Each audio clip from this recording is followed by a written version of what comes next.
Chers Sourisette, avant de vous laisser écouter votre épisode du podcast, je voulais vous annoncer que les inscriptions à nos formations en ligne Vie pratique et Vie sensorielle Montessori sont actuellement ouvertes, mais seulement pour quelques jours. La vie pratique et la vie sensorielle, ce sont des domaines que l'on explore entre les âges de 3 et 6 ans. Et cette formation est la seule formation au monde, à ma connaissance, où vous pouvez voir les présentations Montessori faites dans des conditions réelles, avec de véritables enfants, et non pas de façon artificielle, où l'on vous dit ce qu'il faut faire sans vous montrer ce qu'il faut faire et comment il faut le faire. C'est donc une opportunité exceptionnelle de voir comment on peut réagir à l'attitude des enfants tout au long de ces présentations de vie pratique et de vie sensorielle. En quelques mots, la vie pratique, c'est ce qui va aider votre enfant à devenir plus indépendant, plus autonome dans sa vie quotidienne, à travers le soin de lui-même, le soin de l'environnement, à travers aussi le développement de sa motricité globale et le soin du vivant, les plantes et les animaux. La vie sensorielle concerne le raffinement des sens, tout le travail sur les formes et les couleurs, par exemple, mais aussi les sons, les poids, les goûts, les odeurs. Bref, tout ce que les sens ont à offrir à nos enfants pour découvrir le monde. La pédagogie Montessori n'a plus à faire ses preuves. Je pense que si vous écoutez ce podcast, c'est que vous êtes convaincu de ses vertus. Ces vertus ont été prouvées par des enquêtes et des études au niveau des neurosciences.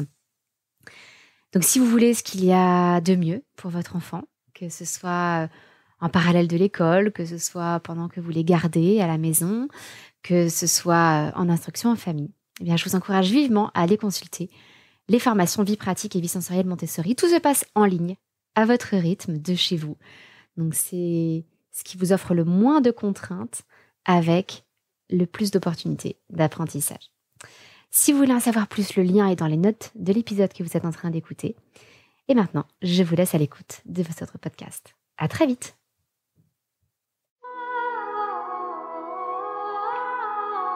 Bienvenue sur le podcast des Montessori 7, Montessori à la maison. Je suis Anne-Laure Schneider, formatrice Montessori et maman de 5 enfants instruits en famille. Ma mission, c'est d'aider les parents, les assistantes maternelles, bref, tous ceux que dans notre communauté nous appelons des sourissettes, à mettre en pratique la philosophie Montessori chez eux, avec leurs enfants ou les enfants qu'ils gardent.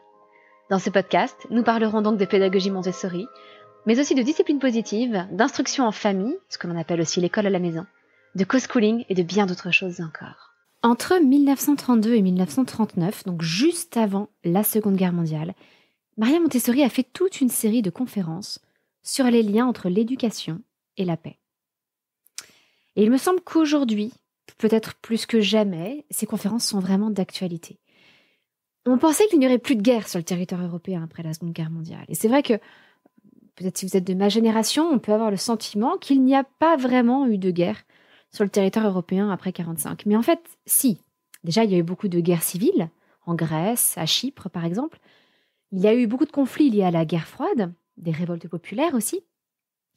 Il y a eu toutes les guerres en Yougoslavie dans les années 90, la guerre du Donbass, et puis évidemment, donc récemment, l'invasion de l'Ukraine par la Russie. Donc non, la guerre n'a jamais abandonné le continent européen, et je sais que un certain nombre d'entre vous qui m'écoutez, vous habitez sur d'autres continents, où la guerre est très certainement aussi présente. Maria Montessori a fait un travail qui était vraiment remarquable pour défendre la paix dans le monde. Elle l'a défendue avant la Seconde Guerre mondiale, elle a continué à la défendre après la Seconde Guerre mondiale. Elle a même été nommée au prix Nobel de la paix en 1949 et en 1950. Il ne lui a pas été accordé, mais elle avait été nominée au prix Nobel de la paix. Le texte des conférences dont je vous parle, on peut le trouver aujourd'hui dans un livre qui s'appelle « L'éducation et la paix » aux éditions Desclés de Brouwer. Et ce que je vais vous raconter aujourd'hui repose en grande partie sur cet ouvrage qui déploie surtout une vision théorique de l'éducation en vue de la paix. Mais dans une deuxième partie, je voudrais revenir sur 4 grands principes qui peuvent nous diriger dans la façon dont nous voulons instruire, éduquer les enfants, que ce soit à la maison ou à l'école. Et puis, 4 types d'activités très concrètes, très pratiques, des types d'activités Montessori qui sont faites pour développer ce sens de la paix chez les enfants qui sont évidemment les adultes de demain.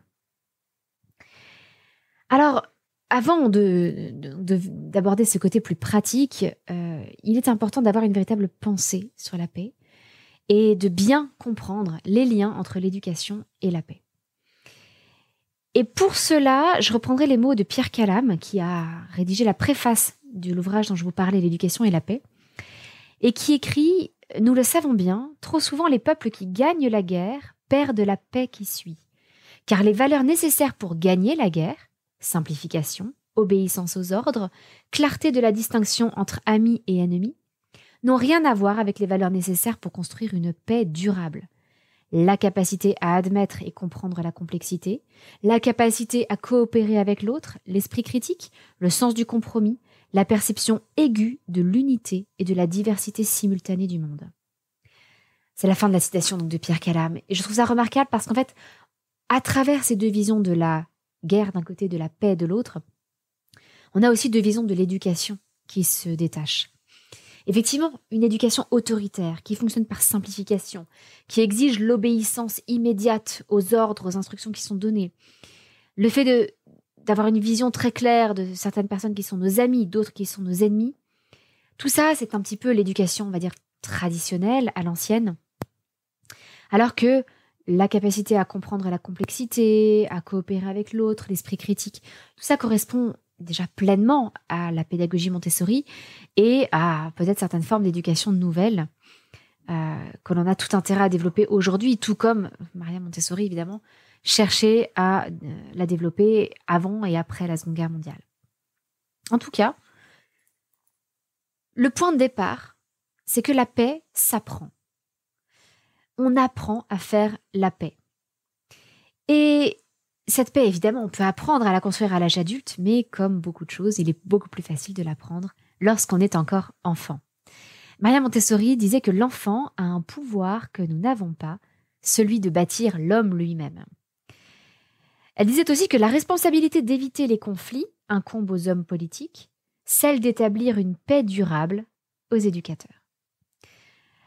Donc l'éducation ne va pas seulement avoir pour but de donner des compétences spécifique à un enfant pour qu'il puisse avoir un bon travail plus tard.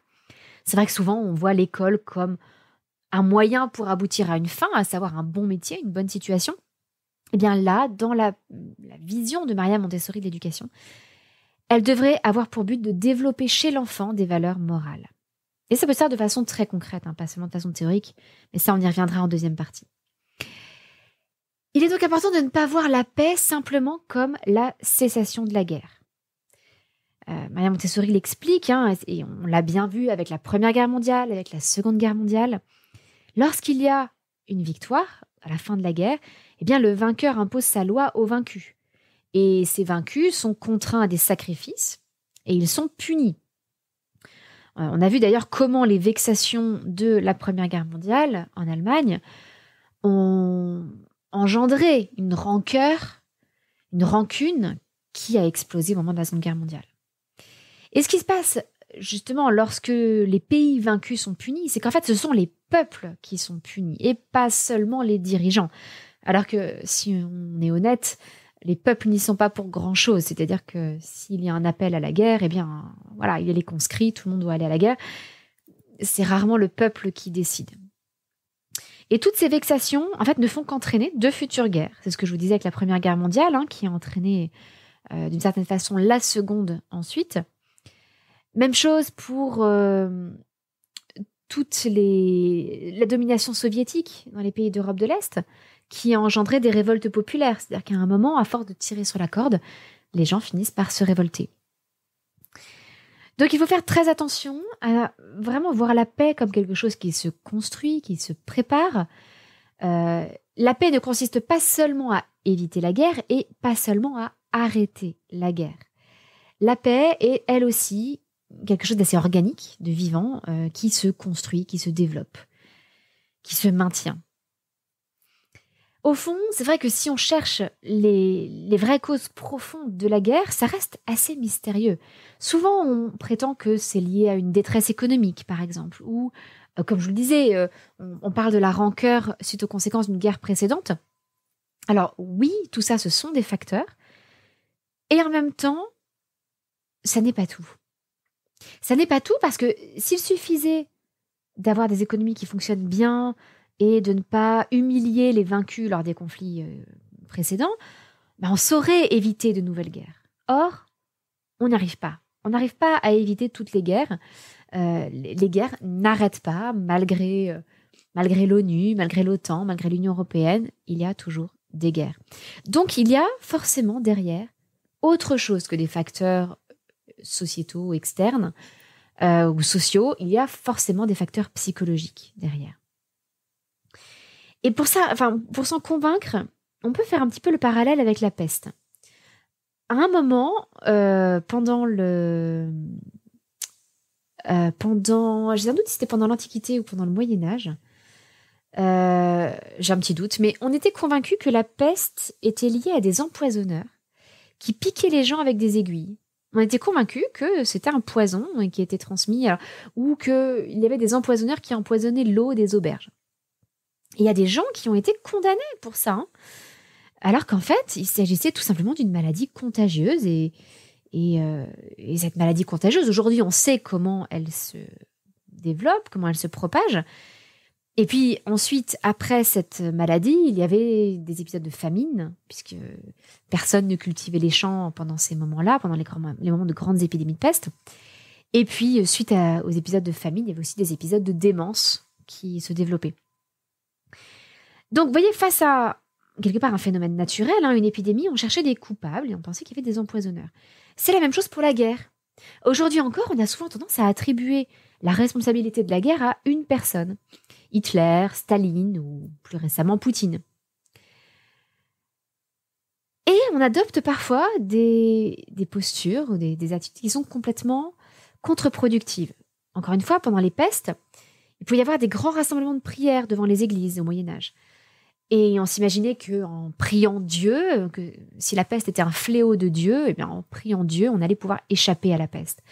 Mais en fait, ces rassemblements en eux-mêmes, qui réunissaient de nombreuses personnes, certes devant les églises, pas forcément à l'intérieur, mais beaucoup de personnes qui se réunissaient au même endroit, ne faisaient que propager l'épidémie.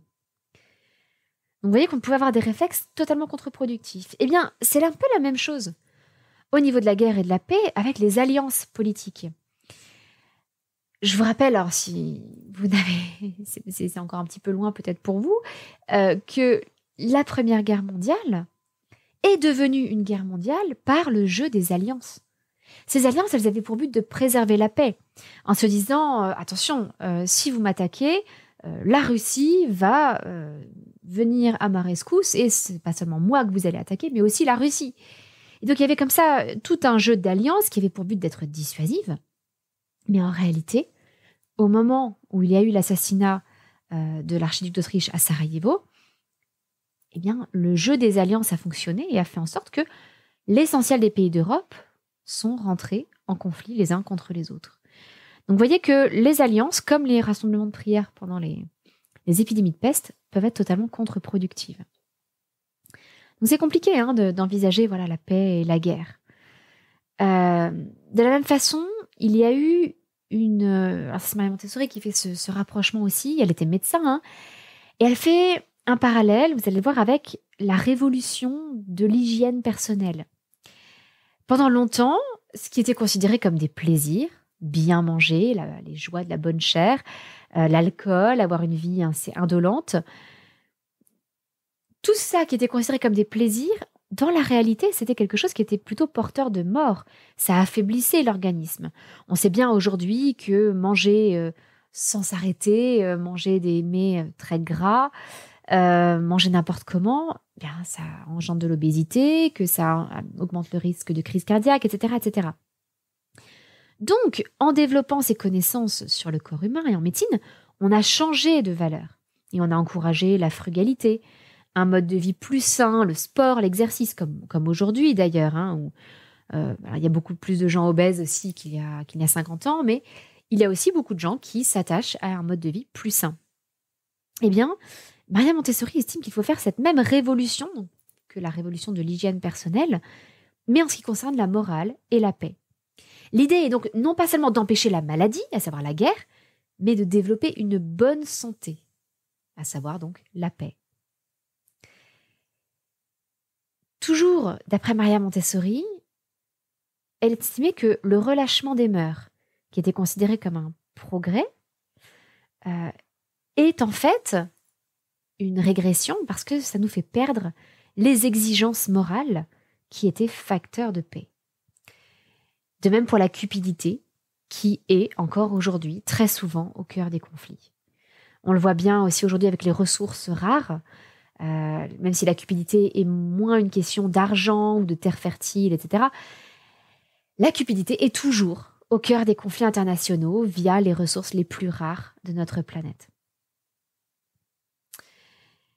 Eh bien, pour bâtir cette paix durable, cette paix qui se construit à partir de valeurs morales, tout repose sur l'enfant. Pour plusieurs raisons. Déjà parce que c'est l'enfant qui peut communiquer ce que Maria Montessori appelle sa force spirituelle aux adultes. Et le problème, c'est que aujourd'hui, mais on est déjà à l'époque de Maria Montessori, donc déjà il y a presque un siècle, la gestation spirituelle, donc le développement spirituel de l'enfant, se retrouvait et se retrouve toujours souvent perturbé par le comportement des adultes. Et les adultes cherchent à tout prix à plier l'enfant à leur modèle au lieu de se laisser inspirer par sa force spirituelle.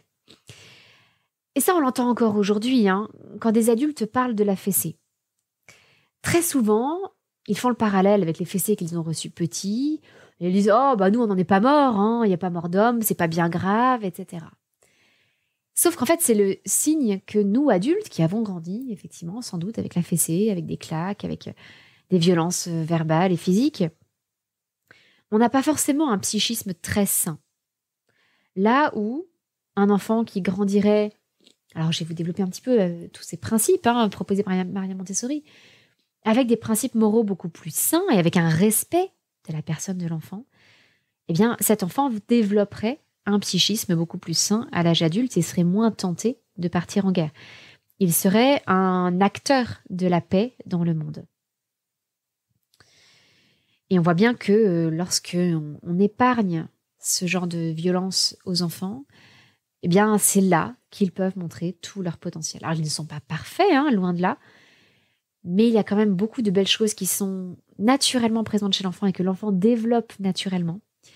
Il n'y a qu'à voir un très jeune enfant. Vous voyez, regardez un enfant de 3 ans qui voit un bébé pleurer, il va lui apporter son doudou ou il va lui faire une caresse sur les cheveux. On voit une grande tendresse des enfants qui sont respectés et qui sont aimés envers les autres. Malheureusement, il est très facile de briser cet élan. Et ça, on le voit de bien des façons à travers l'éducation. Par exemple, un enfant qui n'apprend pas à travailler seul, il va rester dépendant à l'âge adulte de l'approbation des autres. L'enfant qui est découragé et réprimé, il va devenir un adulte soumis, qui sera incapable de résister lorsqu'on lui demandera quelque chose de mal. Bien, c'est exactement comme ça qu'on fabrique de bons soldats, en fait. Mais qu'on ne fabrique pas des diplomates, qu'on ne fabrique pas des artisans de paix. On en parle beaucoup autour du consentement. On voit bien que les enfants à qui on impose de faire des bisous lorsqu'ils sont petits, ils ne peuvent plus dire non face à un prédateur sexuel. En fait, on les a formatés pour ça. Eh bien, c'est la même chose pour les humains à qui on a appris l'obéissance toute leur vie. Que ce soit l'obéissance à leur patron, à leur supérieur, au chef d'État, etc. C'est comme ça qu'on a vu des gens, à une époque où on devait manifester beaucoup plus de respect et d'obéissance aveugle justement à son patron, à son chef, au chef d'État, etc. Qu'on a vu des gens ordinaires devenir gardiens de camps de concentration ou de voir des espèces de petits fonctionnaires fanatisés comme Himmler, par exemple, qui était un être assez médiocre, en fait, qui était simplement totalement fanatisé et obnubilé par Hitler. Et Himmler voyait défiler le comptage des morts dans les camps de concentration et il faisait simplement ce qu'on lui demandait de faire. C'est ce qu'Hannah Arendt a appelé la banalité du mal. lors du procès d'Eichmann. Et selon elle, Eichmann, Hannah Arendt, donc une très grande philosophe qui a développé cette idée que le mal n'était pas le fait d'être exceptionnel, des génies du mal, mais qu'en fait, le mal, il était surtout permis par des gens totalement ordinaires. Et elle a développé cette théorie en assistant donc au procès d'Eichmann. Et d'après elle, Eichmann avait abdiqué toute volonté en 1942. Il faisait ce qu'on lui disait de faire et rien d'autre. Alors, je précise tout de suite que cette abdication de la volonté, ça n'est pas une excuse, ça reste toujours un choix. Mais on voit bien que ce choix, il est rendu plus difficile si on est habitué à l'obéissance depuis qu'on est tout petit. On voit bien le peu de gens qui sont devenus résistants par rapport à ceux qui ont collaboré, mais simplement ceux qui ont fait ce qu'on leur disait de faire, qui était le ventre mou, on va dire, de la France sous la Seconde Guerre mondiale. Donc, notre rôle aujourd'hui en tant qu'éducateur, c'est justement d'offrir aux enfants de quoi développer leur faculté à faire le bon choix, à choisir le bien plutôt que le mal, à faire preuve de courage et à oser s'affirmer. Donc, c'est pour ça que lorsque on se rappelle certaines méthodes éducatives comme le bonnet d'âne, lorsqu'on vire de court un enfant, lorsqu'on le met au coin, en fait, ça incite l'enfant à prêter plus d'attention qu'il ne le faudrait à l'opinion d'autrui, en particulier à l'opinion de l'enseignant, mais aussi à l'opinion des autres élèves de la classe. Tout ça, c'est très renforcé aussi par les réseaux sociaux. Les réseaux sociaux font tout pour qu'on se sente dépendant de l'opinion des autres.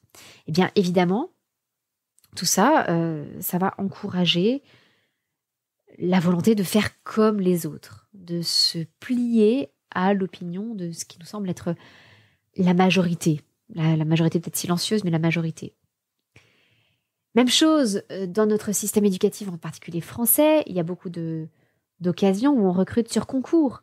Même Parcoursup peut être vu d'une certaine façon comme un concours. On a des points, il faut faire mieux que les autres pour avoir une chance d'être recruté dans l'école de son choix. Eh bien, si on recrute sur concours, on développe cette mentalité qu'il faut être meilleur que les autres. Pas seulement qu'il faut développer la meilleure version de soi-même, mais qu'il faut écraser les autres au lieu de s'entraider. L'enfant, en même temps, au milieu de tout ça, de toutes ces méthodes éducatives qui en fait font tout pour conduire l'enfant à, encore une fois, être un bon soldat ou à être facilement fanatisé, notre grande chance, c'est que l'enfant, c'est aussi l'être qui a la plus grande plasticité cérébrale. Il peut changer très facilement, il peut apprendre de nouvelles choses très facilement. Beaucoup plus en tout cas que nous les adultes. Malheureusement, ce que je trouve déplorable, c'est que ceux qui ont vraiment compris que l'enfant était un être malléable, qui pouvait développer de nouvelles valeurs, que l'on pouvait influencer pour le bien, eh bien ceux qui l'ont compris, ce sont essentiellement les nations qui veulent la guerre. Il n'y a qu'à voir la fanatisation qui avait lieu dans les mouvements de jeunesse, qu'ils soient nazis, communistes, fascistes.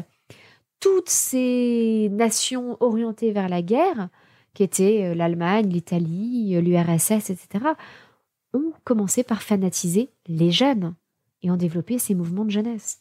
Mouvements de jeunesse dans lesquels on encourageait l'obéissance aveugle, il y avait la dénonciation qui était encouragée, il y avait une espèce de lutte pour devenir le plus fort, c'était la loi du plus fort, donc cette compétition permanente. Et on voit bien ce que ça a donné, c'était des parfaits petits soldats, des futurs SS, des futurs gardiens de camps de concentration ou de camps de prisonniers staliniens.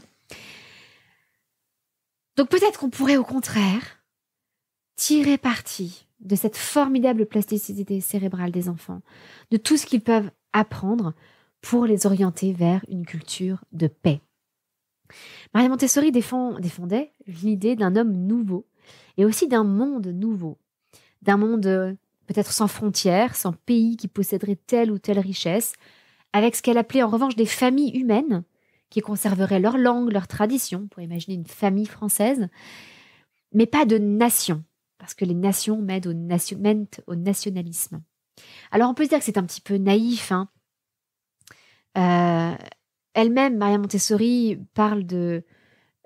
alors d'un côté, elle s'imagine que tout ce qu'on est en train de découvrir à son époque va encourager une espèce de possession collective, de jouissance collective de toutes ces nouvelles technologies, de toutes ces nouvelles ressources.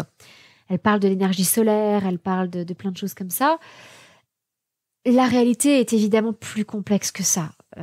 Je pense que c'était un peu naïf, mais elle ne pouvait peut-être pas imaginer qu'on allait se battre pour des ressources qui lui semblaient communes à tous. Bon, elle parlait tout de même elle-même de groupes, je cite, de groupes particuliers qui tentent de contrôler ces immenses pouvoirs qui devraient appartenir à l'humanité dans son ensemble. Et en fait, aujourd'hui, on a dû mettre des régulations sur un certain nombre de choses. Par exemple, il y a des droits sur les ondes. On a réglementé les ondes. L'attribution des radiofréquences, par exemple, elle s'effectue aujourd'hui dans le cadre d'organismes internationaux. Par exemple, la Conférence mondiale des radiocommunications et l'Union internationale des télécommunications. On ne peut pas créer une chaîne de radio comme ça, n'importe quand, n'importe où, du jour au lendemain. Même chose pour les richesses de la mer. Alors, il y a une partie qui est commune à tous, mais il y a quand même une portion de la mer et de l'océan, jusqu'à 200 nautiques en partant des terres, qui appartient au pays qui a les terres les plus proches.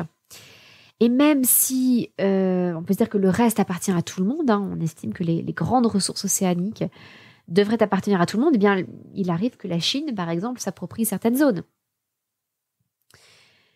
Même chose avec l'espace. Il y a les progrès de... Vous savez que n'importe qui, en fait, peut lancer des satellites. Et avec les progrès de SpaceX, la grande entreprise d'Elon Musk, il y a encore quelques jours seulement, il y a eu 22 satellites Starlink qui ont été lancés. Vous savez, c'est ces grandes chaînes de satellites qu'on peut de plus en plus voir dans le ciel la nuit, quand vous voyez une chaîne de points lumineux, en général pas très lumineux par rapport aux étoiles, mais qui se suivent. En fait, c'est une chaîne de satellites qui sont reliés les uns aux autres. Eh bien, avec tous ces satellites qui sont dans l'espace, il y a des risques de pollution lumineuse, il y a des risques de débris dans l'espace. Il y a eu aussi le 4e voyage du vaisseau Starship, qui avait pour but de préparer des vols de tourisme vers la Lune. On sait qu'Elon Musk prépare ça avec SpaceX depuis maintenant des années. Il y a déjà des gens qui ont réservé les premiers vols spatiaux habités, touristiques, en fait. Et donc, on peut vraiment se dire, là, qu'on approche du moment où il va y avoir une réglementation de l'espace. Parce qu'on ne va pas pouvoir continuer comme ça et laisser chacun développer des chaînes et des chaînes de satellites, développer des vols de tourisme vers la Lune ou vers Mars, on ne sait pas. Même chose pour les ressources rares sur la Terre. On se bat aujourd'hui pour les sels rares qui permettent de faire les micropuces qui équipent nos téléphones portables, par exemple. Donc, toutes ces ressources qui semblaient communes à Maria Montessori qui se disait, on va simplement mettre tout ça en commun et ça va être une ère de développement extraordinaire pour l'humanité, on en arrive à se battre pour ça aussi. Peut-être qu'un jour, on se battra pour l'énergie solaire. Je ne sais pas comment, mais c'est tout à fait possible. Donc, vous voyez, on a réglementé les ondes, on a réglementé l'océan, on va probablement réglementer l'espace. Donc, on a besoin de ces réglementations internationales. Je pense qu'on ne peut pas imaginer un monde sans frontières, que c'est pas réaliste. Un monde sans nation et sans pays, avec simplement des familles humaines qui auraient leur tradition, leur culture, leur langue, etc.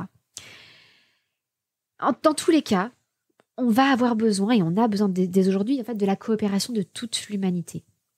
Parce qu'effectivement, les ressources, en particulier toutes celles qui sont développées par nos technologies, les ressources et les possibilités sont immenses. On a une chance phénoménale quelque part. Mais toutes ces ressources et ces possibilités peuvent aussi être utilisées pour la destruction. Je reprends l'exemple des satellites. Ils servent aussi à guider des missiles. On peut penser aux recherches en médecine sur les agents pathogènes qui ont pour but de se soigner, de créer des vaccins. Mais ces agents pathogènes, ils peuvent aussi être utilisés comme armes biologiques. Donc vous voyez qu'à chaque fois qu'il y a des ressources, des opportunités, il y a aussi malheureusement des opportunités de destruction. Il y a une phrase de Maria Montessori que je trouve assez intéressante par rapport à la vision qu'on a généralement de la guerre. Elle écrit que l'appauvrissement d'un pays ne rend pas les autres plus riches. Au contraire, il diminue la richesse de toutes les nations. Détruire une nation, c'est comme se couper une main, dans l'espoir insensé que l'autre sera 2 fois plus forte. Et c'est vrai qu'à l'heure de cette mondialisation que nous vivons, des nouvelles technologies, je pense que c'est encore plus d'actualité que jamais. De se dire qu'il ne faut pas se voir en rivalité les uns contre les autres, pays contre pays, mais bien se dire que si un pays est ruiné pour une raison ou une autre, le reste du monde va en souffrir. On le voit par exemple avec l'Ukraine et le blé. La guerre en Ukraine nous impacte aussi et probablement qu'elle impacte aussi la Russie au niveau alimentaire. Maria Montessori écrivait aussi que l'homme n'a pas grandi au rythme des progrès qu'il a accomplis dans son environnement matériel. Il est dérouté, timide, craintif et capable de se soumettre aveuglément aux autorités, de revenir au paganisme, voire à la barbarie, car il se sent dépassé par ce monde dans lequel il vit. Effectivement, on n'a jamais eu autant de ressources, on n'a jamais eu autant de technologies, mais les ressources morales, les ressources psycho-affectives, les ressources sociales, celles-là, on ne les a pas développées au même rythme et c'est un vrai problème. Alors, comment éduquer nos enfants à la paix de façon un petit peu plus concrète? Il va y avoir 4 grands aspects, on va dire, 4 grands principes qui se déploient différemment suivant la tranche d'âge des enfants. Et en tout cas, je voudrais déjà mettre de côté 2 ou 3 choses. On pourrait voir l'éducation sous sa forme négative, c'est-à-dire voir ce qu'il faudrait supprimer pour supprimer l'attirance pour la guerre chez les enfants. On pourrait se dire qu'il suffirait d'empêcher les enfants de s'amuser avec des jeux de guerre, de retirer tous les pistolets, etc., de leur environnement, qu'on pourrait ne pas raconter l'histoire comme une succession de conflits et de guerres. C'est vrai que c'est quand même souvent comme ça qu'on raconte l'histoire, par exemple l'histoire de France. Guerre après guerre, après guerre, après guerre. Alors, on peut le faire, mais ce ne sera malheureusement jamais suffisant. Et si on ne développe pas certaines qualités morales chez les enfants, ça n'empêchera pas qu'ils prendront le premier bâton qui passera pour faire pan-pan et jouer à la guerre. Donc il y a plus de choses à faire que simplement ce côté « je retire de l'environnement ce qui a trait à la guerre ».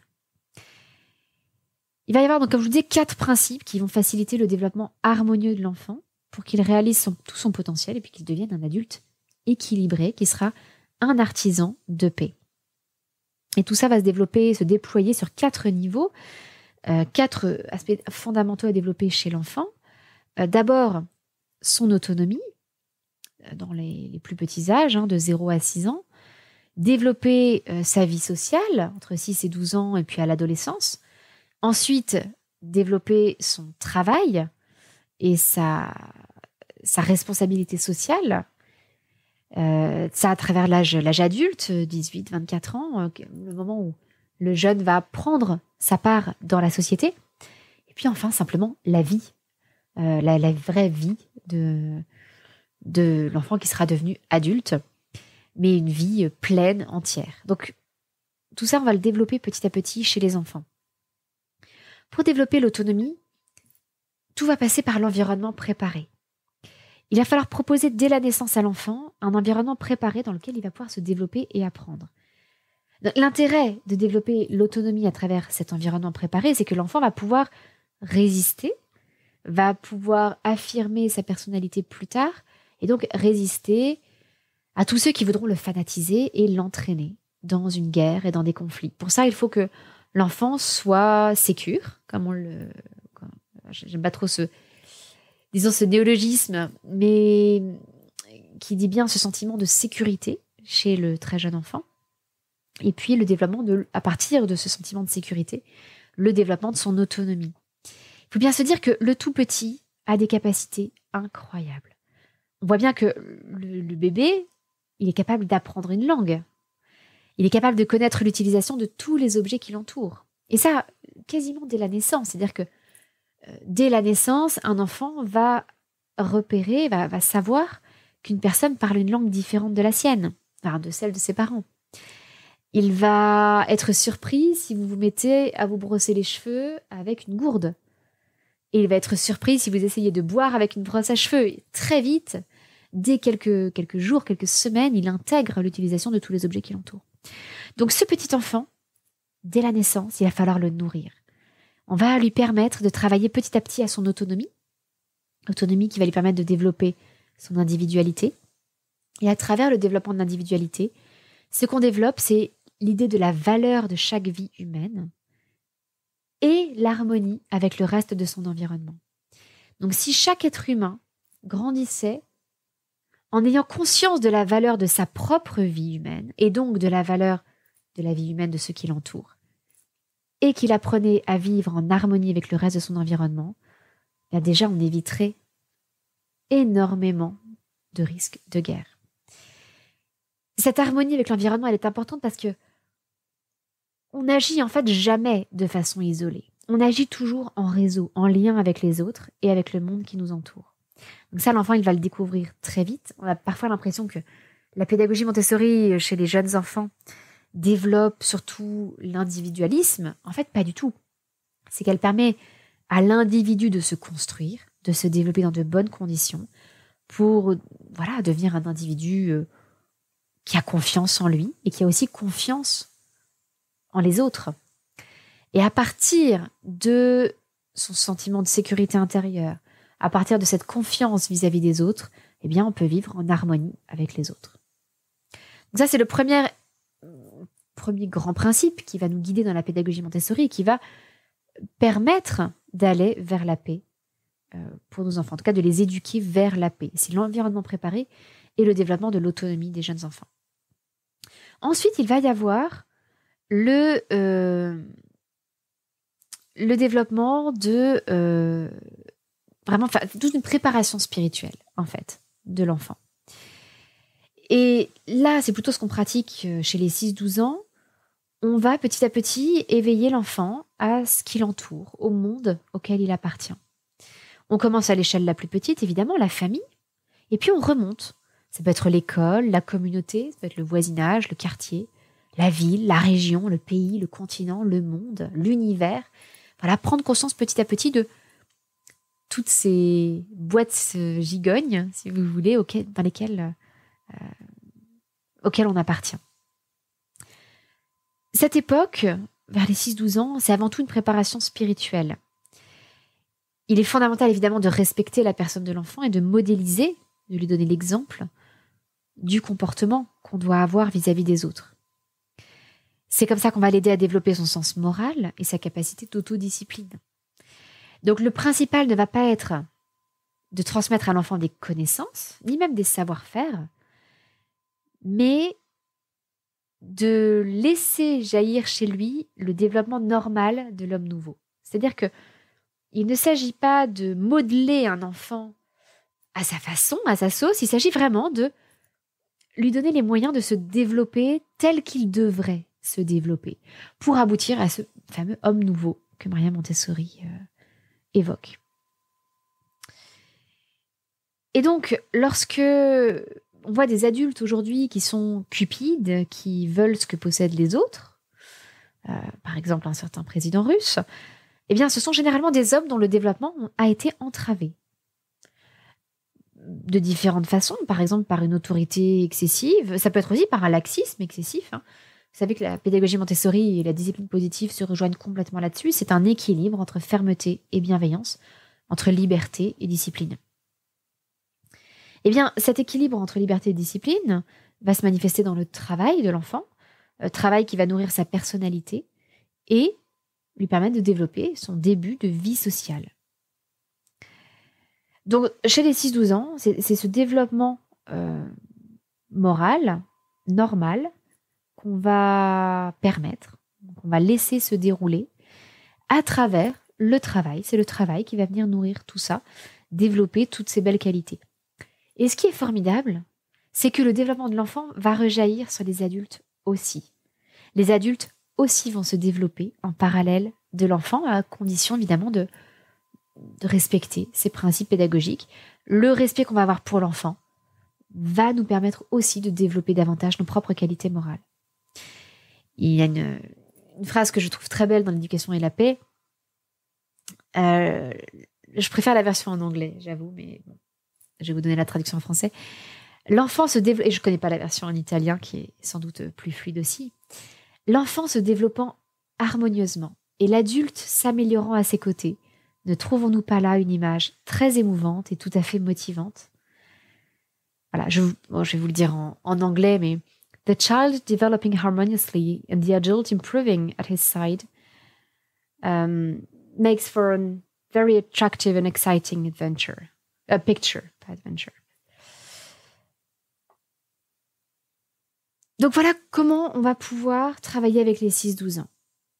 Avec les 0-6 ans, je vous l'ai dit, c'est l'environnement préparé qui va les aider à développer leur autonomie, les axes principaux pour le développement de la paix.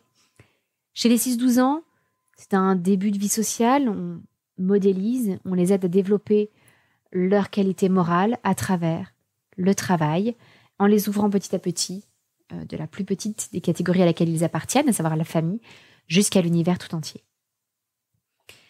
À partir de 12 ans, d'après Maria Montessori, l'enfant devrait travailler, produire et vendre. Alors, elle n'était pas pour l'exploitation des enfants, je vous rassure tout de suite. Il ne s'agissait pas de pousser les enfants à, fabriquer des vêtements dans des conditions pas possibles dans des caves au Bangladesh. Hein. Mais en revanche, vous pouvez pour ça vous référer au podcast 150, La pédagogie Montessori pour les adolescents, l'épisode 150 de mon podcast dans lequel je détaille tout ça davantage. Mais d'après elle, les enfants adolescents devaient avoir une ferme, avoir un gîte, avoir des activités d'artisanat, etc. Et vendre le fruit de leur culture. Dans son idée, les adolescents devaient travailler dans les 3 secteurs d'activité. Donc le secteur primaire, à savoir produire de la nourriture, le potager ou l'élevage. Le secteur secondaire, les activités artisanales. Et puis le secteur des services, par exemple en dirigeant un gîte dans lequel ils auraient travaillé. Et pour Maria Montessori, c'était très important parce que pour elle, c'était la façon dont les adolescents pouvaient entrer dans la vie sociale. Et on rejoint là les besoins fondamentaux des humains, définis par le psychologue Alfred Adler, qui sont les besoins d'appartenir et de contribuer. Et ça, souvent, on l'oublie pour les adolescents. On parle beaucoup du besoin d'appartenance des adolescents et de leur appartenance au groupe de leurs pairs. Et ça se déploie beaucoup à travers les réseaux sociaux. On va être sur TikTok parce que c'est là que tout le monde est et on va chercher à utiliser les mêmes codes que ses pairs. Mais on oublie que les adolescents ont également besoin de contribuer. Et combien de jeunes aujourd'hui finissent leurs études, parfois à 25, 30 ans, et en fait ne connaissent rien à la vie sociale et n'arrivent pas à trouver leur place dans la société. Donc, pour Maria Montessori, il est fondamental de préparer, tout comme il y avait un environnement préparé pour les 0-6 ans, il va y avoir un environnement social préparé. On avait un environnement sensoriel préparé pour les plus petits. Là, ça va être un environnement social préparé. Parce qu'évidemment, lorsqu'on parle d'une ferme, d'un gîte ou d'activité d'artisanat pour les adolescents, Maria Montessori, comme je vous le disais, ne parlait pas d'usine, ne parlait pas d'entreprise dirigée par des adultes et qui imposeraient leurs lois, qui exploiteraient des adolescents. Pas du tout. Il s'agit plutôt de structures d'apprentissage, en fait, un petit peu comme les apprentissages en alternance ou les lycées professionnels. Il y a tous les jeunes qui sont, par exemple, dans le domaine de la restauration dans les lycées professionnels, et bien, il y a toujours, ou dans l'hôtellerie, il y a toujours un hôtel ou un restaurant d'application. Même chose pour les coiffeurs, il y a des salons d'application où des adultes comme vous et moi peuvent aller. Alors en général, on paye un petit peu moins parce que c'est quand même pas un service encore totalement professionnel, ils sont encore en train d'apprendre, mais ils servent une véritable clientèle dans des vrais restaurants et dans des vrais salons de coiffure, mais qui sont dans un environnement quand même protégé, préservé, préparé. Donc c'est ça, cet environnement social préparé.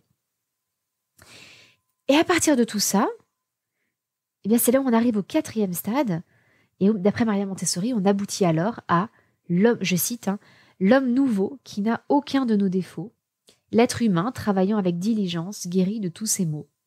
Cet homme a d'authentiques qualités, l'amour, qui est autre chose que l'attachement, la discipline, qui est bien différente de la soumission aveugle, la capacité d'entrer en contact avec la réalité, qui est à l'opposé de la fuite dans l'imaginaire.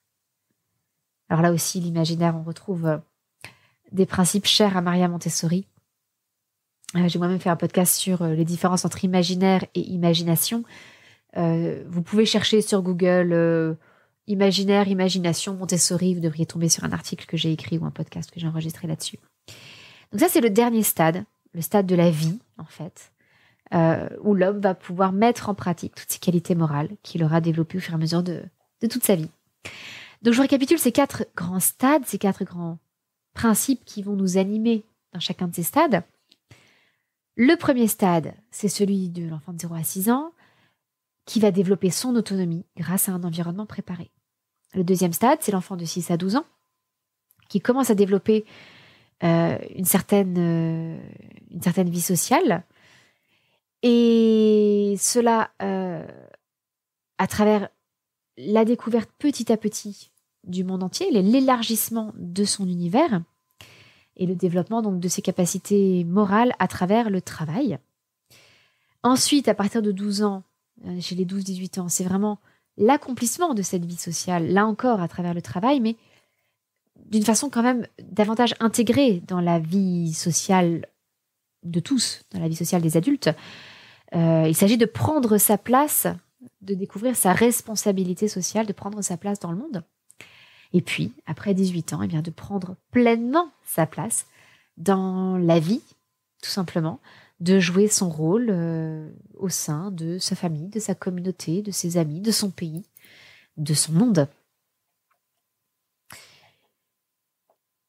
Bon, une fois qu'on a parlé de tout ça, ça peut vous sembler encore peut-être très théorique, et je le comprends parfaitement. On va rentrer maintenant dans l'aspect plus matériel, peut-être, plus concret, plus pratique. Qu'est-ce qu'on peut mettre en place comme type d'activité dans le cadre de la pédagogie Montessori pour développer et encourager la paix et toutes les valeurs, toutes les qualités morales qui mènent à la paix, qui permettent de construire la paix à l'âge adulte. Il va y avoir 4 types d'activités concrètes. Le premier type, ce sont les leçons de grâce et courtoisie. Si vous ne les connaissez pas, les leçons de grâce et courtoisie, ce sont des petites scénettes, des petits jeux de rôle dans lesquels on va apprendre aux enfants comment gérer des situations de la vie de tous les jours en prenant en compte autrui. C'est là qu'on va apprendre les règles. Alors, je dirais les règles de politesse. Maria Montessori parlait volontairement de courtoisie. Vous pourrez en savoir plus dans l'épisode numéro 154 de notre podcast. L'idée n'est pas d'apprendre des conventions sociales, même si elles ont leur utilité. L'idée est surtout d'apprendre à faire attention à l'autre. Donc on en revient vraiment au sens profond des règles de politesse. Par exemple, voilà, de laisser passer quelqu'un devant soi. C'est pas simplement par pure convention, c'est un geste délicat, un geste plein de respect. Il va y avoir des leçons de grâce et courtoisie pour tout. Par exemple, on peut faire une leçon de grâce et courtoisie pour apprendre à un enfant comment on prend un livre dans une bibliothèque sans l'abîmer. Ou comment on lit un livre sans l'abîmer. Ça fait partie des leçons de grâce et courtoisie. On va peut-être lui apprendre comment on va acheter le pain à la boulangerie, en commençant par bonjour monsieur, bonjour madame. On va peut-être lui apprendre comment on peut gérer les choses lorsque on est 2 enfants à vouloir le même jouet. Et là, on peut réfléchir même ensemble à des solutions possibles. Là, la pédagogie Montessori et la discipline positive se rejoignent, mais totalement. On peut réfléchir, par exemple, à ce qu'on peut faire lorsqu'on invite quelqu'un chez soi. Comment est-ce qu'on peut le mettre à l'aise? À quoi est-ce qu'il faut penser? Et puis à l'inverse, lorsqu'on est invité chez quelqu'un, comment est-ce qu'on peut se rendre agréable? Comment est-ce qu'on peut être un invité prévenant? On peut présenter comment on peut se comporter dans la rue, à la piscine, sur la plage, enfin, toutes les circonstances de la vie, tout simplement. Ça peut être à l'école, dans la cour de récré, comment est-ce qu'on fait quand on n'arrive pas à se mettre d'accord pour un jeu tous ensemble. Voilà. Tout ça, ça va se faire sous forme de leçons de grâce et courtoisie, des petits jeux de rôle dans lesquels on va impliquer les enfants. Ils vont donc s'entraîner à une vie sociale harmonieuse avec les autres. Et toutes ces préparations, elles jouent leur rôle plus tard à l'âge adulte, parce qu'on a, dès son plus jeune âge, encouragé l'enfant à se mettre à la place de l'autre. C'est le principe du jeu de rôle, hein, c'est qu'on se met à la place de l'autre. Ça, c'est quelque chose qu'on fait beaucoup en discipline positive aussi, lorsqu'on fait des recherches de solutions entre parents. On a donc un parent qui vient avec un souci, il a un de ses enfants qui a un comportement problématique. Eh bien, on va faire un petit jeu de rôle où on invite le parent à se mettre à la place de l'enfant pour essayer de ressentir et de comprendre d'où vient l'enfant. Pourquoi il développe ce comportement problématique. Et c'est en faisant ces jeux de rôle que les parents ont des prises de conscience souvent assez révélatrices. Donc ça, c'est la première grande catégorie d'activités Montessori que l'on peut mettre en place pour développer la paix chez nos enfants, les leçons de grâce et courtoisie. Une deuxième grande catégorie, et qu'on développe beaucoup à partir de 6 ans, c'est le travail de groupe. Je vous le disais, on a souvent cette image de la pédagogie Montessori comme une pédagogie individuelle, et c'est vrai qu'elle est personnalisée, individualisée, et qu'avant 6 ans, on encourage le travail individuel, mais à partir de 6 ans, évidemment, on fait une transition, hein. Là, c'est le travail de groupe qu'on va encourager. Et on va l'encourager après le travail individuel parce que c'est lorsqu'on a des enfants déjà bien développés, qui ont en eux-mêmes développé des compétences, des savoir-faire, des qualités, qu'ils vont pouvoir travailler en groupe et en faire bénéficier les autres membres du groupe. Un groupe ne sera jamais plus fort, plus élevé que chacun de ses membres. Donc c'est fondamental de développer à fond ce travail de groupe chez les enfants à partir de 6 ans. Et c'est une mentalité avec laquelle on a souvent du mal. On a l'impression qu'on est en compétition plutôt les uns avec les autres, en concurrence. Il y a une phrase en anglais, qui est un proverbe, qui dit « A rising tide lifts all boats ». Ça veut dire que, littéralement, c'est la marée montante élève tous les bateaux. Si le niveau de la mer augmente, ce sont tous les bateaux qui montent en même temps. Et cette idée de coopération, elle est, je pense, bien plus précieuse, bien plus féconde aussi, bien plus prolifique que l'idée de la concurrence. Dans le monde de la discipline positive, il y a l'association Discipline Positive France. Nous sommes quelques centaines de facilitateurs ou de formateurs à la discipline positive. Et on pourrait se dire qu'on est en concurrence les uns avec les autres. On propose plus ou moins les mêmes services, plus ou moins les mêmes ateliers, les mêmes formations, les mêmes conférences, etc. Eh bien, dans la réalité, c'est l'environnement le plus coopératif et le plus enrichissant que j'ai jamais vu. Et en fait, on se nourrit les uns les autres. On se nourrit des compétences, des savoir-faire des autres. Et on nourrit les autres avec nos propres compétences. Tous les ans, on fait un grand cercle annuel, ou une grande réunion annuelle, si vous voulez, sur un week-end. Et c'est fou tout ce qu'on peut apprendre les uns des autres. Sachant que chacun vient avec son propre bagage. Moi, par exemple, je viens avec la pédagogie Montessori, qui est tellement complémentaire de la discipline positive. Je viens donc aussi avec un côté très axé sur la pédagogie, et puis avec mon parcours d'instruction en famille, avec le lien entre l'école et la maison. D'autres viennent avec un éclairage par la méthode Vitose. D'autres viennent avec leur expérience d'enseignant. D'autres viennent avec leur expérience de vie à l'étranger, avec leur expérience de sketchnoting, par exemple, pour garder une trace vivante de tout ce qu'on aborde. Bref, on s'enrichit les uns les autres. On s'encourage à co-animer, c'est-à-dire à faire des ateliers avec 2 facilitateurs, parce que, là encore, on vient s'enrichir l'un l'autre. Et bien, cette coopération, je suis convaincue qu'elle bénéficie à chacun des membres de l'association. C'était la même chose aussi quand j'étais en prépa. En prépa, j'étais dans alors, les classes prépa en général sont très très compétitives parce qu'il y a les concours à la fin en l'occurrence, moi c'était une maths spé. Sauf que j'étais à Sainte-Geneviève à Versailles en prépa. Ginette, pour ceux qui le connaissent plus sous ce nom-là.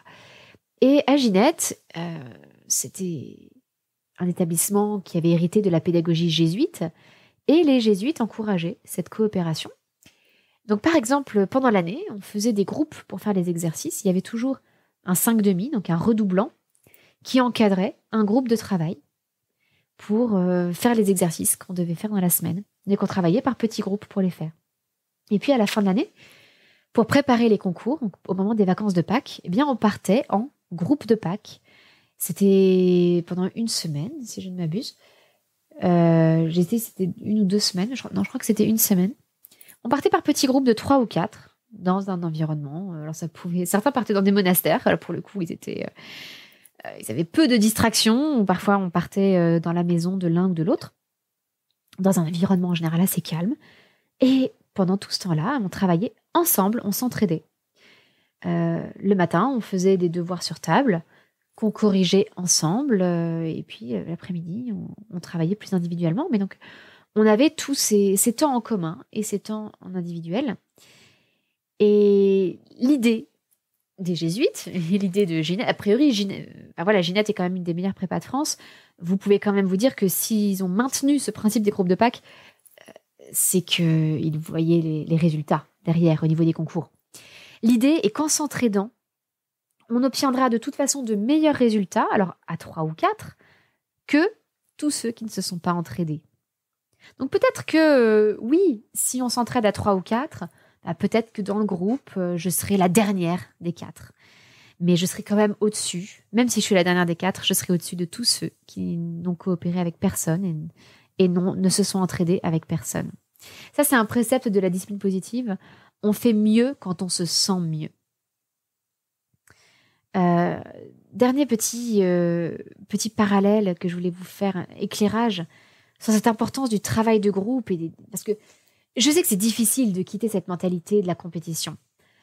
Moi-même, je vais être honnête, c'est vrai que c'est difficile de me dire, non mais, par exemple, les ressources que j'ai développées en discipline positive, est-ce que j'ai vraiment envie de les partager comme ça, généreusement, gratuitement, à d'autres formateurs, à d'autres facilitateurs en discipline positive ? C'est quand même des choses sur lesquelles j'ai passé du temps, de l'énergie, j'y ai apporté ma créativité, ma patte personnelle. J'ai pas forcément envie de partager tout ça. Et en fait, on découvre qu'en les partageant, on bénéficie aussi du partage des autres et que on s'enrichit tous de ces expériences, on s'enrichit mutuellement et chacun repart un cran au-dessus de ce qu'il était. Donc, dernier petit éclairage pour vous aider à voir l'intérêt de ce travail de groupe. Oui, parce que, petite précision, le travail de groupe, il se fait aussi avec le mélange des âges dans la pédagogie Montessori. Et le mélange des âges, c'est assez amusant. On a souvent des parents qui sont très enthousiastes face au mélange des âges, par exemple 3-6 ans, tant que leur enfant fait partie des plus jeunes et des plus petits. Parce qu'on se dit, oh bah oui, alors, il a 3 ans, mais il est avec des grands qui ont 5 ans, qui ont 6 ans. Il va apprendre plein de choses grâce à ses enfants. Et puis, quand notre enfant à nous commence à avoir 5-6 ans, on se dit, bon, est-ce qu'il serait pas temps de le faire passer dans le niveau du dessus? Parce que là, il est moins stimulé, il apprend moins de choses. Il perd du temps à apprendre des choses aux plus petits que lui. Et en fait, il faut quitter cette mentalité-là, parce qu'au contraire, les grands de la tranche d'âge, ceux qui vont avoir 5-6 ans chez les 3-6 ans, eh bien, en fait, ils retiennent beaucoup plus de choses lorsqu'ils les transmettent à des plus jeunes qu'eux. Quand on est capable d'enseigner quelque chose, c'est qu'on a un niveau de maîtrise extrême. Donc, il ne faut pas se dire que le mélange des âges, ça n'est intéressant que lorsqu'on fait partie de la plus petite partie, la partie la plus jeune de la tranche d'âge. C'est intéressant aussi pour les plus grands. Et donc, comme je vous le disais, dernier éclairage pour vous en convaincre, il y a une nouvelle qui s'appelle W ou le souvenir d'enfance de Georges Perec. Ou une nouvelle, ou un livre. Un livre ou une nouvelle, j'ai un doute. Si c'est un livre, il est assez court. Donc c'est un livre de Georges Perec qui est une espèce de fable olympique. Il parle d'une société, disons, dystopique, qui est centrée autour du sport. Il appelle ça l'île de terre... présente ça comme une île de terre de feu qui s'appellerait W, entièrement donc vouée au sport. Et dans cette île, il n'y a que les gagnants qui reçoivent à manger, qui peuvent se reposer, etc. Et les vaincus sont carrément lapidés. Donc on pourrait se dire, oh là là, une société qui est tout entière tournée vers le sport, une société dans laquelle tout est fait pour encourager les gagnants. Les gagnants ont tous les avantages possibles et imaginables et les perdants risquent leur vie. Tous les jours, il y a des compétitions. Toute l'île n'est bâti que pour ça. C'est-à-dire que ou bien vous êtes un athlète, ou bien vous êtes un spectateur des compétitions d'athlétisme. Et donc, on pourrait s'imaginer que les performances sont extraordinaires. Eh bien, en fait, Georges Perec, vers la fin du livre, donne quelques-uns des records. Le 100 mètres se court en 23 minutes. Il faut 51 minutes pour le 200 mètres. Et les athlètes n'arrivent à sauter qu'1 mètre 30 au saut en hauteur. Donc en fait, on découvre que même si toute la société est tournée vers le sport, comme tout est fait pour briser les athlètes, pour les mater en quelque sorte, parce que je vous dis, les vaincus sont carrément lapidés, vous n'avez pas à manger ou très peu si vous n'êtes pas le gagnant, vous ne pouvez pas dormir, vous ne pouvez rien. Et bien en fait, on n'arrive même pas à atteindre de bonnes performances. Donc je le répète, en fait, on fait mieux quand on se sent mieux. Ça, dans le monde du sport, on le sait bien. On fait de meilleures performances si on dort bien, si on mange bien, si on a un équilibre psycho-affectif, si tout va bien, en fait. Et donc, cette île, qui au départ semble complètement utopique autour du sport, se retrouve être en fait une espèce de parabole sur les camps de concentration et sur l'anéantissement systématique des hommes. Mais en fait, on peut faire le parallèle, un peu audacieux, mais avec l'école aussi, en se disant, mais si on cherche absolument à développer cette idée de compétition à l'extrême, en récompensant, en ne donnant ce qui devrait appartenir à tous, en ne donnant les choses pour se sentir bien qu'au meilleur, le sommeil, la nourriture, etc., et en punissant les moins bons, en fait, on fait baisser les performances de tous. Donc, c'est en se sentant mieux qu'on fera mieux. C'est en développant le travail de groupe, en travaillant ensemble, en s'entraidant, qu'on devient meilleur. Donc, on vient de finir la deuxième grande catégorie d'activités concrètes qu'on peut faire avec les enfants pour développer leur esprit de paix. La première catégorie, c'était les leçons de grâce et courtoisie. Cette deuxième catégorie, c'est le travail de groupe. C'est là qu'on va faire des exposés, des labbooks, on va faire des travaux de recherche ensemble, on va faire des grands travaux ensemble, ça peut être des maquettes, des constructions, des œuvres d'art, toutes sortes de choses, des grands projets scientifiques. Peut-être qu'on va faire un projet de recherche sur une plante et puis on va se relayer pour étudier cette plante, ou on va faire un journal d'observation d'un animal et donc on va se relayer pour observer l'animal. Il y a plein de façons de faire ce travail de groupe et de développer l'entraide entre enfants d'une même tranche d'âge, avec certains qui seront un peu plus jeunes, certains qui seront un petit peu plus âgés. La troisième grande catégorie d'activités qui développe l'esprit de paix, c'est tout ce qui va nous permettre de découvrir à la fois ce qui nous unit et en même temps notre diversité profonde. Je m'explique. Il va s'agir à la fois d'étudier les autres cultures, donc à partir de 6-7 ans environ, les autres cultures, de développer un intérêt pour l'univers au sens large. Et c'est ce que dans la pédagogie Montessori, on va appeler l'éducation cosmique. Éducation cosmique parce que chacun va avoir au final sa place dans l'univers. Cosmique ne veut pas dire dans les étoiles. C'est le cosmos, c'est l'univers ordonné. Donc l'éducation cosmique, c'est en fait apprendre à trouver sa place dans l'harmonie de l'univers. Sa place sur notre planète, dans l'univers avec ses planètes, ses étoiles, etc.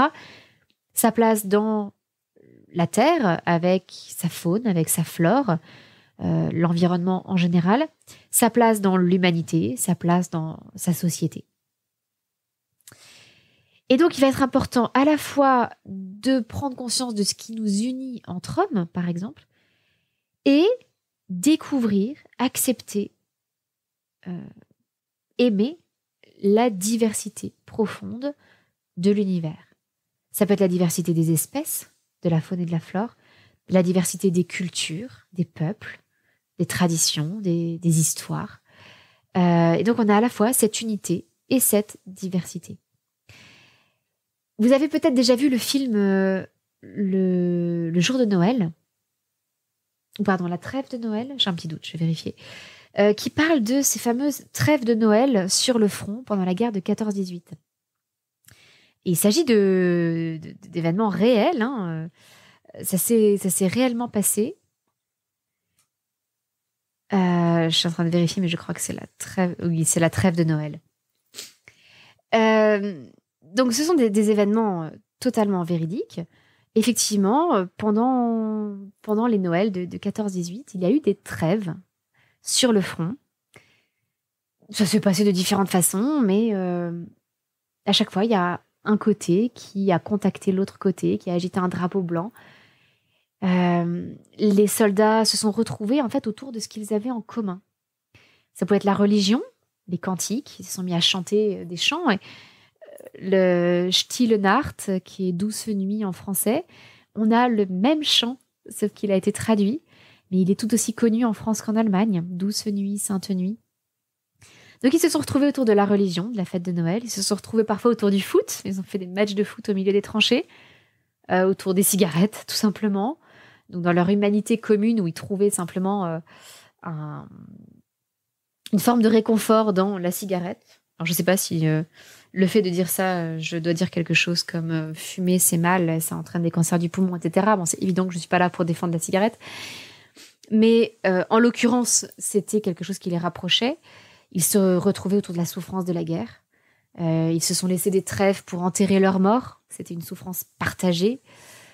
Et donc les trêves, ils se sont retrouvés en général, ces trêves ont eu lieu essentiellement au moment de Noël, parce qu'il y avait cette fête entre des peuples qui étaient tous pour l'essentiel chrétiens, et puis même ceux qui n'étaient pas chrétiens vivaient dans des pays très christianisés, donc même s'ils étaient juifs ou musulmans, ils avaient ce sens de ce qu'était la fête de Noël. Et donc ils étaient quand même émus par la fête de Noël. Donc en tout cas, ces hommes, ces soldats des deux camps pouvaient se retrouver autour de ce qu'ils avaient là en commun. Et puis il n'y a pas plus humain, il y a pas de plus belle valeur que celles qui sont développées par l'esprit de Noël. On fête la naissance d'un enfant, il n'y a rien de plus pur. C'est un moment de paix, de joie. C'est quelque chose de sublime, la fête de Noël. Peu importe, j'ai envie de dire, si vous croyez à la naissance de Jésus, les valeurs qui sont véhiculées par cette fête sont magnifiques. Et bien à partir du moment où ces trêves ont eu lieu au moment de Noël, elles ont commencé à se prolonger. Comme je vous le disais, ils se sont donné un répit pour enterrer leurs morts. Et puis, il y a un camp qui prévenait l'autre qu'il allait y avoir des bombardements. Mettez-vous à l'abri, nos avions vont bombarder demain après-midi. Et donc, à un moment donné, l'état-major a agi parce que c'était plus possible. En fait, les soldats ne faisaient plus la guerre. Et donc, l'état-major s'est retrouvé à faire donner l'artillerie pour disperser ses propres soldats qui étaient en trêve. Les états-majors ont transféré des unités contaminées, en quelque sorte, et ils les transféraient pour le coup dans les lieux de combat les plus rudes. En fait, ils les envoyaient à la mort. Hein. Et ils ont cherché à effacer toute trace de ces trêves de Noël. Les lettres qui partaient du front étaient systématiquement brûlées, de même que les photos qui ont été prises. Donc, on a relativement peu de traces aujourd'hui de tout ça. On en a eu par des souvenirs qui ont été écrits ultérieurement, mais on en a relativement peu. Vous voyez bien que l'état-major craignait ces trêves, craignait le fait que les hommes se retrouvent autour de ce qu'ils avaient à la fois en commun et de ce qui était légèrement différent. C'est-à-dire que d'un côté, ils se retrouvaient autour d'un même chant de Noël et en même temps, ils le chantaient chacun dans leur langue. Vous voyez, je trouve que c'est l'image parfaite de ce qu'on essaie de faire dans la pédagogie Montessori. Découvrir ce que les autres hommes, et puis je vous dis aussi les autres espèces, les animaux, les plantes, etc., ont en commun avec nous. C'est pour ça que des livres comme sur les forêts et sur les animaux,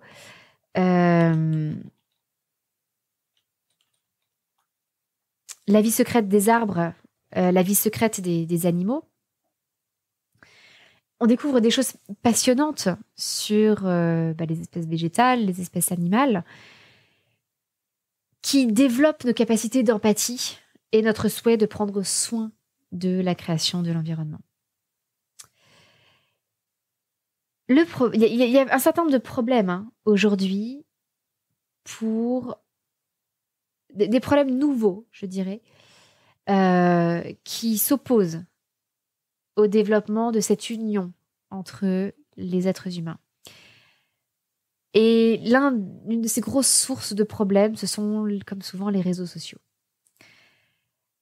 les réseaux sociaux ont développé ce qu'on appelle des bulles de filtre. C'est-à-dire que si vous avez déjà un certain nombre d'idées, de convictions, de centres d'intérêt, eh bien les réseaux sociaux vont vous présenter d'autres gens comme vous, avec les mêmes idées, avec les mêmes valeurs, avec les mêmes centres d'intérêt. C'est ce qu'on appelle des bulles de filtre. En fait, chacun de nous ne voit pas le même réseau social. Si moi je vais sur Instagram, je vais voir un certain pan d'Instagram. Par exemple, moi je vais voir beaucoup de gens qui élèvent des poules et cultivent leur potager. Je vais voir beaucoup de gens qui sont passionnés par l'éducation. Je vais voir des gens qui ont, pour beaucoup, les mêmes valeurs que moi. Et il faut vraiment faire un effort pour aller voir des gens qui ont d'autres valeurs, qui ont d'autres modes de pensée, qui ont d'autres idées. C'est le problème des bulles de filtre sur les réseaux sociaux. C'est que ça vous donne l'impression que l'essentiel du monde pense et vit comme vous, ce qui évidemment n'est pas le cas. Et les réseaux sociaux encouragent aussi la polarisation des idées. C'est simple, il faut cliver si on veut avoir des likes et si on veut se faire entendre.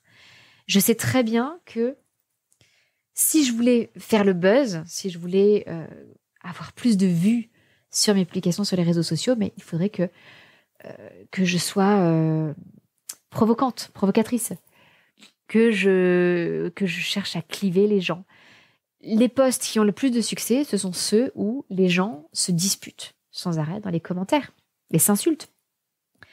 Pour autant, c'est pas ce que je souhaite, moi, c'est pas ce que je cherche à développer sur les réseaux sociaux, mais c'est vrai que les réseaux sociaux encouragent les créateurs de contenu, comme on les appelle, ou les hommes politiques, ou les influenceurs, à adopter des positions même plus extrêmes que leurs positions réelles. Pourquoi ? Parce que c'est comme ça qu'ils vont faire plus de vues, qu'ils vont être, même s'ils font une émission à la radio, qu'ils vont avoir plus de relais derrière sur les réseaux sociaux, etc.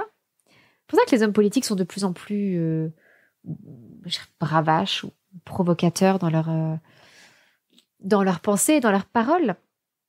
Donc, évidemment, il faut être très méfiant aujourd'hui quand on expose en particulier les adolescents ou les enfants encore plus jeunes aux réseaux sociaux. Il faut les avertir de ces risques des bulles de filtre, les encourager à aller chercher volontairement des gens qui pensent différemment d'eux pour avoir un éclairage sur la diversité du monde et leur faire prendre conscience que les gens dont ils regardent les vidéos ont souvent des positions réelles qui sont beaucoup moins extrêmes que ce qu'ils vont mettre en avant. C'est l'indignation qui prime sur les réseaux sociaux. Donc, on va sortir de tout ça, on va essayer de quitter cet univers des réseaux sociaux et on va faire découvrir aux enfants, comme je vous le disais, à la fois ce qui nous unit et ce qui nous distingue en tant qu'être humain. Donc, on va étudier les différentes cultures, on va étudier les traditions, l'alimentation dans différents pays, les vêtements, les monuments. C'est quelque chose que je fais souvent dans des livrets de géographie culturelle que je propose sur l'accompagnement des Montessori 7. C'est notre communauté sur abonnement mensuel. Il y a une tonne de ressources dedans, dont ces fameux livrets de géographie culturelle qui font des dizaines de pages. Et dedans, vous avez la lettre d'un enfant du pays, c'est comme si elle avait été écrite par un enfant du pays, qui vous raconte un petit peu sa vie quotidienne, à quoi ressemble sa vie, comment il va à l'école, comment il s'habille, comment il mange, à quelle heure, quel genre de sport il pratique. Enfin, voilà, un enfant qui, comme un correspondant d'un pays étranger, qui vous raconterait un peu sa vie en détail. Et puis, bon, vous avez plein d'autres choses, mais vous avez l'histoire du pays, son drapeau, sa monnaie. Et vous avez plein d'images classifiées, des images avec des billets de lecture, sur le pays, classés par catégorie. Donc, vous avez des monuments, vous avez des animaux, vous avez la flore, vous avez les paysages, pas seulement donc les monuments construits par l'homme, mais aussi simplement les endroits naturels remarquables. Vous avez l'alimentation, vous avez les vêtements, vous avez les loisirs, la culture, les instruments de musique, enfin plein de choses qui sont propres à ce pays et c'est l'occasion d'une découverte. Et à chaque fois qu'on fait ce genre de travail sur une culture différente avec les enfants, on voit cette dynamique qu'ils ont de chercher les points communs et de chercher les différences. Par exemple, on va se dire tel instrument, en fait, ça ressemble à une harpe. Ah oui, sauf qu'en fait, on en joue avec un archet. Ah oui, c'est un petit peu différent. Mais en fait, la harpe, elle vient aussi des instruments à archer d'autrefois. Donc voilà, on va faire des liens avec des gens qui vivent ailleurs. On va faire des liens avec l'histoire. On va faire des liens avec la nature, avec les planètes, etc. Et à chaque fois, on est dans cette dynamique de qu'est-ce qui me ressemble là-dedans et qu'est-ce qui est différent de moi. Qu'est-ce qui me ressemble, ce qui fait que je vais vouloir vivre en paix avec ces animaux, avec ces êtres humains, avec cette nature qui m'environne. Et en même temps, qu'est-ce qui nous distingue? Qu'est-ce qui fait la richesse, l'unicité de ce que j'ai en face de moi? Que ce soit un animal, un peuple, un monument, etc. Donc on a besoin à chaque fois de cette double dynamique. Ils me ressemblent, donc je vais leur accorder de la valeur. Et ils sont différents de moi, donc ils ont encore plus de valeur, parce que s'ils étaient identiques à moi, je pourrais les supprimer puisqu'il y a déjà moi. Ils sont à la fois ressemblants et différents, donc ils ont une importance capitale et une valeur phénoménale dans l'univers.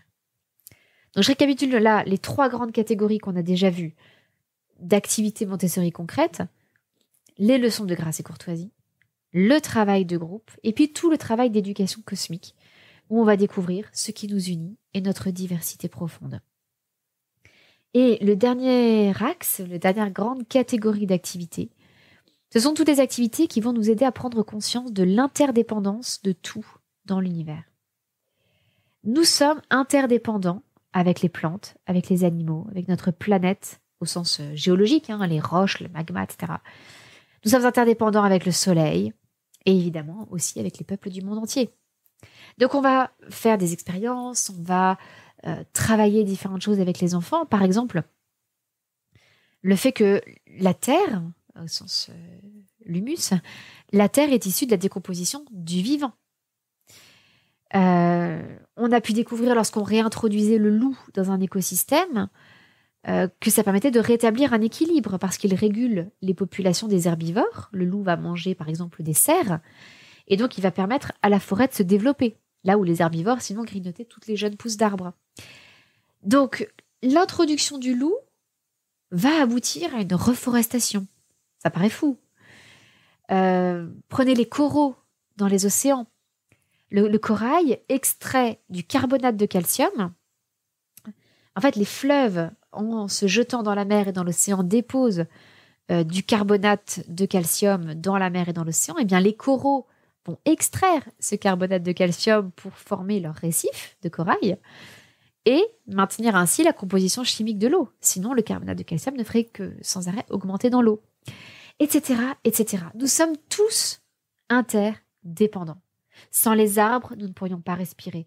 Sans les abeilles, nous n'aurions pas de plantes pour nous nourrir. Donc tout ça, c'est au cœur du travail qu'on fait en particulier beaucoup chez les 6-12 ans, puis qui se poursuit après évidemment, qui est encore ce travail d'éducation cosmique, mais cette prise de conscience de l'interdépendance de tout dans le monde. Et pas seulement avec le vivant, aussi avec le minéral, avec les roches. On voit bien avec les énergies fossiles, par exemple, on extrait les énergies fossiles du sol et puis à un moment on n'en a plus. On voit bien que comment les roches se forment et ce qu'on peut en faire derrière. Vous voyez que je vous parlais tout à l'heure des sels rares. Les sels rares nous permettent de construire les puces de nos téléphones portables. Ce sont des ressources minérales. Et inversement, quand nous nous décomposons, nous rendons à la Terre des ressources minérales aussi. Nous sommes donc tous interdépendants et cette prise de conscience nous aide à développer cet esprit de paix. Donc, je vous récapitule les 4 types d'activités concrètes. Les leçons de grâce et courtoisie qui vont nous aider à vivre en harmonie avec notre entourage. Le travail de groupe qui va nous apprendre d'une façon très concrète à s'entraider pour s'élever mutuellement, en se disant qu'on fait mieux quand on se sent mieux. Et donc, encourager les autres à se sentir mieux aussi. On va traiter les autres de façon respectueuse. Tout ça, ce sont des ferments de paix. 3e grande catégorie, l'éducation cosmique avec la découverte de tout ce qui nous unit et en même temps de toute notre diversité profonde. Et dernière grande catégorie d'activités, tout ce qui va nous permettre de prendre conscience de l'interdépendance de tout dans le monde, que ce soit minéral, végétal ou animal. Et donc, on va découvrir petit à petit notre rôle cosmique, c'est-à-dire notre rôle dans l'ordre des choses, dans l'univers, prendre notre place dans l'univers, dans un esprit de paix, dans le respect de notre environnement. La paix avec l'environnement aussi, elle est importante. Parfois, on a l'impression qu'on fait une guerre à notre planète. Donc ça aussi, ça fait partie de cet esprit de paix. Et cet esprit de paix aussi, évidemment, avec les autres peuples, avec les autres êtres humains. Voilà, j'espère que vous voyez peut-être un peu mieux comment l'éducation et la paix s'articulent à travers à la fois des grands principes pédagogiques, mais aussi des activités plus concrètes. Et j'espère que ça vous donne des pistes au quotidien pour développer ces activités de grâce et courtoisie, le travail de groupe, la découverte de l'éducation cosmique, à travers l'éducation cosmique, de ce qui nous unit et nous distingue, et l'interdépendance de tout dans le monde. Pour faire découvrir tout ça à vos enfants qui sont les futurs hommes nouveaux dont parlait Maria Montessori, avec l'amour plutôt que l'obéissance aveugle, le respect de l'autre et la capacité à vivre en harmonie avec les autres. C'est peut-être un peu utopique de rêver à une paix durable entre tous les êtres humains. Peut-être qu'on ne la verra pas de notre vivant, mais peut-être qu'on peut tout de même y travailler à travers nos enfants. Peut-être que nos enfants déjà peuvent être un cran plus avancés que nous dans cet esprit de paix, puis eux-mêmes élèveront leurs enfants un cran plus loin dans la paix, etc., etc. Je pense qu'on n'aboutira jamais à une paix parfaite, mais peut-être qu'on peut quand même améliorer les choses. Voilà pour aujourd'hui. C'était un épisode assez long. Si vous avez écouté jusqu'au bout, je vous remercie infiniment de votre patience. Si vous avez écouté jusqu'au bout, j'en profite pour vous proposer de laisser un petit commentaire et une petite note sur Apple Podcast ou sur quoi, il y a deux, trois autres applications maintenant qui permettent de laisser des notes ou des commentaires. Donc, n'hésitez pas à le faire. C'est toujours une grande joie pour moi de lire vos retours et puis c'est une façon de faire davantage connaître le podcast. Pensez à vous abonner aussi pour être tenu au courant des prochaines sorties d'épisodes. Et puis là aussi, si vous vous abonnez, ça aide à faire connaître le podcast à d'autres personnes. Vous retrouverez les liens vers les épisodes que j'ai mentionnés dans ce podcast dans les notes de l'épisode. En particulier les podcasts sur la pédagogie Montessori et les adolescents, ou l'imagination et l'imaginaire, ou les leçons de grâce et courtoisie Montessori. Voilà, je vous souhaite une excellente semaine et je vous retrouve mardi prochain pour un nouvel épisode du podcast. À très bientôt, votre petite sourisette, Anne-Laure.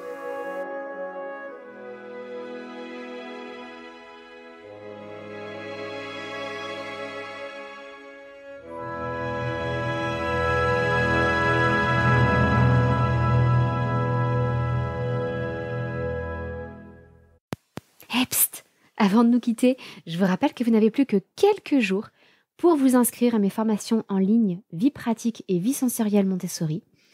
Tous les liens avec la présentation des formations, les dates limites pour s'inscrire, tous les renseignements sont disponibles dans les notes de cet épisode. N'hésitez pas à suivre le lien pour en savoir plus. Et n'oubliez pas que c'est une formation à laquelle vous aurez accès à vie, que tous les avis sur cette formation sont dithyrambiques. Et ça, j'en suis très reconnaissante aux toutes les stagiaires qui ont déjà suivi cette formation. Et puis que vous avez la possibilité de suivre cette formation à votre rythme. Vous pouvez le faire très très vite, ou vous pouvez prendre votre temps. Si vous avez d'autres enfants plus tard, eh bien vous pouvez revisionner les vidéos, vous replonger dedans quand vous le souhaitez.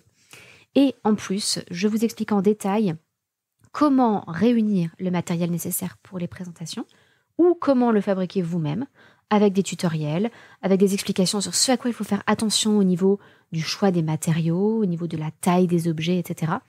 pour que vous ayez tous les éléments afin de réellement mettre en pratique la pédagogie Montessori telle qu'elle est prévue, avec un matériel de qualité mais que vous aurez réuni ou fabriqué à petit prix. Voilà, c'est tout pour aujourd'hui. Je vous souhaite une belle découverte de ces formations. Et je vous donne rendez-vous très vite. Au revoir.